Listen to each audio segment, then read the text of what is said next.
I grew up, my mom worked really hard. My parents were divorced, and she was the sole provider. And I witnessed how hard she worked. And I appreciated what we got to do when we had extra money. And I thought, well, if I could only have extra money, we could do more fun things. So I thought about how I would make money at 13. And a gal I babysat for had a book in her house, and I asked her about it. And I didn't do it right away. I think every time I came, I asked her a few more questions and a few more questions until finally she said, well, do you want to work with me and be an Avon lady? And I said, sure. And it didn't take me very long to build a little empire. I realized very quickly if I was strategic and figured out the kinds of people that bought and just went to them, as well as asking other people to sell for me, people who had a farther reach, because who did I know? You know, I had a few ladies I babysat for.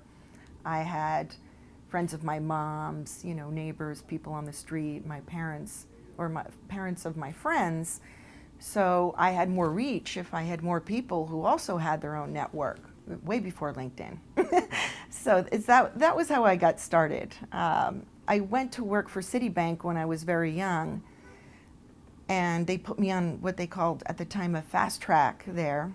I think the culture at Citibank in the early 80s was much about building people up and giving them a lot of responsibility, and they would therefore be connected and committed. I really felt like that sort of culture, I would bet if I went back and sourced a few more names from those days, created a lot of entrepreneurs. So by the time I was 23, I had my own branch in Flushing, Queens, which was the #1 presidential complaint branch in the New York banking division. So that means more customers came in, got mad, and back then there was no email. You had to write a letter, get it faxed. It was a little harder to complain to the president of Citibank, and more people did that in my branch than in any other branch in New York. And they stuck a kid in there I was not the same culture as the demographic there. So I had a lot of employees of different cultures to manage. And most of my clients were entrepreneurs. When they came in to the bank, they had to shut their store, stop business. And the lines in those days were out the door. I've never seen anything like the crowds I saw in that branch since, even in Manhattan here. I think the advent of ATMs is taking care of a bit of the lines, but I dealt with bank robberies, I dealt with a multicultural staff, I dealt with hundreds of thousands of dollars in cash. It was a $45 million business that I ran. And when I asked for a raise, I was told I should probably leave the bank and come back because I had fast-tracked. I was never going to make as much money as the manager down the street. So when I left, I had an exit interview with my boss. I actually asked him to sit down and meet with me and make suggestions on what I should do next. And he said, you're so good with people. You're persuasive and you're influential. And I think you should find something you love and get behind it and sell it.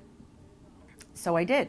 I moved to San Francisco and, you know, found something I liked and started selling, and I think from there my career in sales eventually led to my first company, which was Interactive.